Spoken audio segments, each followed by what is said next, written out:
Good morning dear students. तो एक बार फिर केमिस्ट्री लैब में आपका स्वागत है और आज हम एक फिजिकल केमिस्ट्री का बहुत ही शानदार एक्सपेरिमेंट हम करने वाले हैं। जैसे कि आपको लग रहा है, ये एक पिपेट नुमा एक कांच का उपकरण जो मेरे हाथ में भी है, इसको हम स्टेलेगमोमीटर बोलते हैं। और इसके स्टेलेगमोमीटर बीच में आप देख रहे हैं एक बल्ब है और इसके ऊपर और नीचे एक ट्यूब है। नीचे वाली जो ट्यूब है एक कैपिलरी के फॉर्म में है, जिसका निचला सिरा यहाँ खुला हुआ है और फ्लैटेंड है। हम इसमें क्या करते हैं, जिस भी द्रव का पृष्ठ तनाव आपको ज्ञात करना होता है उसको उसकी मात्रा को इसमें शक करके ऊपर लेते हैं, फिर उसके बाद यहाँ से ऊपर से इसको धीरे धीरे गिरने देते हैं। नीचे यहाँ बूंद के रूप में वो द्रव गिरता है। यह मान हम ज्ञात द्रव के लिए और साथ ही साथ अज्ञात द्रव के लिए भी करते हैं और उसकी सहायता से हम अज्ञात द्रव का पृष्ठ तनाव निकालते हैं। आइए किस प्रकार से ये सारी क्रिया की जाती है अभी आपको दिखाते हैं। स्टेलेगमोमीटर जो ट्रॉबे का स्टेलेगमोमीटर है, जो मैंने अभी आपको बताया, ये मैंने यहाँ क्लेम कर रखा है और इसके नीचे है ये पानी है, ये हमारा ज्ञात द्रव है। इस ज्ञात द्रव को शक करना है तो इसके लिए मैं क्या करूंगा, स्टेलेगमोमीटर का जो निचला छिद्र है इसको इसमें डुबोया। उसको चाहूं तो मैं मुंह से शक कर सकता हूं, लेकिन मेरे पास क्या है, मेरे पास है ये पंप है। इस पंप की सहायता से मैं इसको शक कर रहा हूं और देखिए द्रव पानी जो है धीरे धीरे ये बीच बल्ब में आ गया और बल्ब में आएगा और बल्ब में आते हुए ये ऊपर वाली नली में आ जाएगा। अब यहाँ पर हमें इसको ऊपर रोकना होगा, इस पानी को। ये मेरा काम समाप्त हुआ। इसके बाद मैं इसको हटाता हूँ। मैंने यहाँ पे अपनी अंगुली लगाई और इसके बाद मैंने इसको फ्रिज पर, हमने क्या किया कि ये जो बीकर है, इस बीकर में हमारा ज्ञात द्रव जो कि पानी भरा हुआ है, पानी को हमने शक कर लिया। हमने इस पंप की सहायता से, ऊपर मैंने अपनी अंगुली लगा रखी। जैसे मैं इसको छोड़ूंगा ये द्रव नीचे गिरेगा। हमें इस द्रव के बहने में कितनी बूंदें बनती है उस बूंदों की संख्या निकालनी है किसी ज्ञात आयतन के लिए। यहाँ पर मैं एक पॉइंट में लेता हूँ, यहाँ पर सामान्यतः इच्ड होता है, यहाँ पर ये चूंकि कैलिब्रेटेड है तो ये अंशांकित एक जगह ये ले लूंगा, एक ये बल्ब के नीचे। इन दो बिंदुओं के बीच में जो आयतन होगा द्रव का, उसमें कितनी बूंदें बनती है वो हम निकालने की कोशिश करेंगे। ये देखिए अब ये द्रव बहने लगा है, ये द्रव बह रहा है और यहां से मैं शुरू करता हूं बूंदों की। ये देखिए, ये पहली बूंद, दूसरी बूंद, और इस प्रकार से हम बराबर ये बूंदों की संख्या गिनते जाएंगे। कहां तक कि नीचे एक बिंदु ले लेंगे जहां तक ये द्रव की जो निचली मेनिस्कस है वो यहां पर आ जाती है। उस अवस्था में हम टोटल जितनी बूंदें बन रही है उन बूंदों की संख्या को गिन लेंगे। ये एक्सपेरिमेंट हमने ज्ञात द्रव के लिए हम कर रहे हैं। इसको हम ज्ञात द्रव के लिए 3 बार करेंगे, उसका औसत निकालेंगे और उसकी सहायता से पानी के लिए बूंदों की संख्या निकालेंगे। जब भी इस स्टेलेगमोमीटर से बूंद नीचे गिरती है तो इसके ऊपर 2 फोर्स कार्यरत होते हैं। जल का जो पृष्ठ तनाव है जो इसको ऊपर की तरफ खींचता है, जबकि इस जल का जो भार है m/g वो इसको गुरुत्वाकर्षण नीचे की ओर खींचता है। जब साम्यावस्था की स्थिति होती है, सीमांत स्थिति में, ये दोनों बल बराबर होते हैं और जैसे ही बूंद का भार, बूंद का आकार बढ़ने लगता है, बूंद अपने भार के अनुरूप नीचे गिर आती है। तो इस सिद्धांत के अनुरूप हम क्या करते हैं कि ये जल के लिए जैसे हमने बूंदों की संख्या हम यहाँ ज्ञात कर रहे हैं, इसके बाद हम इसको खाली करेंगे। इसमें फिर हम ये अज्ञात द्रव, इथाइल एल्कोहल हमारा आज का अज्ञात द्रव है, इस इथाइल एल्कोहल को ठीक इसी प्रकार से इसमें भरेंगे और उसके लिए भी ये जो 2 आयतन के जो बिंदु बनाए हैं इस बड़े बल्ब के ऊपर और नीचे, इस ज्ञात आयतन के लिए, उसके लिए भी बूंदों की संख्या निकालेंगे। कितनी बार? 3 बार, और वो होगी आपकी n2। तो n1 और n2 के मान हम इस स्टेलेगमोमीटर की सहायता से निकालेंगे।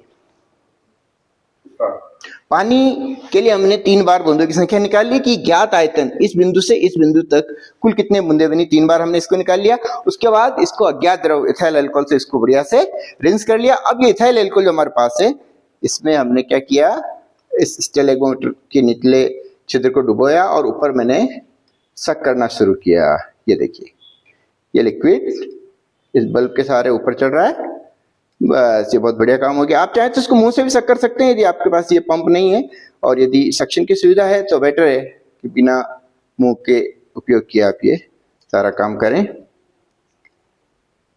इस एक्सपेरिमेंट में जो दिक्कत जो आती है, इस एक्सपेरिमेंट की दिक्कत क्या है कि कई बार द्रव के लिए बूंदों की संख्या हम नहीं काउंट कर पाते क्योंकि द्रव बहुत ही तेज गति से बहता है। तब उस अवस्था को नियंत्रित करने के लिए हमारे पास कुछ उपाय हैं। ये देखिए द्रव चढ़ गया है, अब ये हमारे पंप को मैं हटा रहा हूँ यहाँ से और यहाँ पे मैंने अंगुली लगा दी है। कई बार क्या होता है बूंदें सही तरीके से नहीं बनती है, तो पहले देख लेते हैं। यदि बूंदें सही नहीं बनेगी तो हम इसके ऊपर एक पिंच कोक लगाएंगे ऊपर जहां मेरी अंगुली है, और हम उस गति को नियंत्रित करेंगे ताकि बूंदें इस प्रकार बने कि बूंदें अपने भार के आधार पर गिरती रहे, तभी उस अवस्था में परिणाम बहुत अच्छे आते हैं। मैं इसको छोड़ता हूं। बहुत अच्छी बूंदें बन रही है, तो इसमें अलग से आपको पिंच कोक लगाने की जरूरत नहीं है। और मैं यहां से गिनूंगा बूंदों की संख्या, स्टार्ट। ये देखिए अज्ञात द्रव यानी कि आपका इथाइल अल्कोहल, उसके लिए बूंदें इस प्रकार से बन रही है। जैसे ही बूंद बड़ी होती है अपने भार के अनुरूप वो ऊर्ध्वाधर नीचे की ओर गति करती है, गिर जाती है। उसी संख्या को हमें गिनना है और 3 बार इसको गिनना है। उसका औसत लेंगे तो हमें N2 का मान ज्ञात होगा। तो ये स्टेलेग्मोमीटर से हमने N1 और N2 यानी कि ज्ञात द्रव पानी और अज्ञात द्रव जो कि हमारा इथाइल अल्कोहल है उसके लिए N1 और N2 बूंदों की संख्या ज्ञात करेंगे। आज का तापमान जो थर्मामीटर बता रहा है 28.4 डिग्री सेंटीग्रेड है और उस पर ये सारी जो रीडिंग है N1 और N2 की रीडिंग। अगला जो काम है वो इस कांच के उपकरण से होगा। ये देखिए ये कांच का उपकरण, ये आरडी बोतल कहलाता है। ये एक प्रकार की बोतल है और इसके ऊपर ये एक कैपिलरी डॉट है। क्या करते हैं कि सबसे पहले इसका वजन लेते हैं हम और उसके बाद इसमें ज्ञात द्रव भरते हैं, उसका वजन लेते हैं और उसके बाद अज्ञात द्रव भर के उसका वजन लेते हैं। वो मैं प्रक्रिया भी आपको आगे बताऊंगा और इस पूरे एक्सपेरिमेंट की कैलकुलेशन और किस प्रकार से रिजल्ट को रिपोर्ट किया जाता है वो भी मैं आपको दिखाऊंगा। Thank you very much. अज्ञात द्रव की रिलेटिव डेंसिटी D2/D1, पानी के मुकाबले इसकी रिलेटिव डेंसिटी निकालने के लिए ये apparatus है मेरे पास। ये बोतल है, इसको आरडी बोतल बोलते हैं और इसके ऊपर का ये है कैप। पहले मैं इसका खाली वजन ले लेता हूँ वेइंग मशीन पर और उसको नोट कर लेता हूँ। ये जो वजन है पहले मैं इसको नोट करता हूँ, फिर इसके अंदर मैं पानी भरूंगा, फिर इसमें अज्ञात द्रव भरूंगा। क्या है ज्ञात द्रव? ज्ञात द्रव के लिए वजन ले लेते हैं। अब ये ज्ञात द्रव के साथ इस आरडी बोतल का वजन हुआ। इसमें अज्ञात द्रव मैंने भर दिया है। अज्ञात द्रव के लिए मैं अज्ञात द्रव के साथ आरडी बोतल का वजन ले लेता हूँ। इससे निकल जाएगा, इसका वजन निकल जाएगा। इससे मैं इस अज्ञात द्रव का आपेक्षिक घनत्व ज्ञात कर पाऊंगा। तो हमारे पास D2/D1 हो गया, N1 N2 हम यहाँ से निकाल लिया और दिए गए तापमान, जो आज हमारा तापमान है 28.4 डिग्री, इस पर इसका मान कितना होता है मैं अभी कैलकुलेट करके बताता हूँ। चलिए आज के एक्सपेरिमेंट का उद्देश्य क्या है देख लेते हैं। स्टेलेग्मोमीटर की सहायता से अज्ञात द्रव का प्रस्थानांक ज्ञात करना। इसका सूत्र है Γ2 = N1D2/N2D1 × Γ1, जहाँ पर N1 और N2 क्रमशः ज्ञात द्रव यानी पानी और अज्ञात द्रव के लिए बूंदों की संख्या है जो भी हम निकालेंगे स्टेलेग्मोमीटर की सहायता से। D2/D1 जो है ये अज्ञात द्रव का अपेक्षिक घनत्व है कमरे के ताप पर और Γ1 है पानी के लिए पृष्ठ तनाव कमरे के ताप पर। तो प्रेक्षण जो हमें लेने कमरे का ताप, खाली आरडी बोतल का भार, आरडी बोतल पानी का भार, आरडी बोतल अज्ञात द्रव का भार, ये हम निकाल लेंगे। उसके बाद ये प्रेक्षण सारणी पानी के लिए बूंदों की संख्या 3 बार निकालेंगे, औसत निकालेंगे। और इसी प्रकार से अज्ञात द्रव के लिए बूंदों की संख्या औसत है। N1 और N2 के मान निकाल लिए। अब D2/D1 के मान निकालने के लिए अज्ञात द्रव का घनत्व और पानी के घनत्व का जो अनुपात जिसको द्रव का अपेक्षित घनत्व बोलते हैं, वो द्रव का भार बटा पानी का भार हम निकालेंगे। यह आ गया द्रव का अपेक्षित घनत्व और बस ये सूत्र है। सूत्र में N1/N2 के मान हम सारणी से रख देंगे। D2/D1 ये ऊपर से आ जाएगा। Γ1 कमरे के ताप पर पानी का पृष्ठ तनाव 71.509 पर सेंटीमीटर। सोल्व करते हैं, वैल्यू आती है 21.32। हमारा अज्ञात द्रव है इथाइल अल्कोहल, इसकी एग्जैक्ट वैल्यू होती है 21.45 होती है। तो बहुत ही बढ़िया प्रैक्टिकल हुआ, रिजल्ट बहुत अच्छे आए हैं और परिणाम लिख देंगे।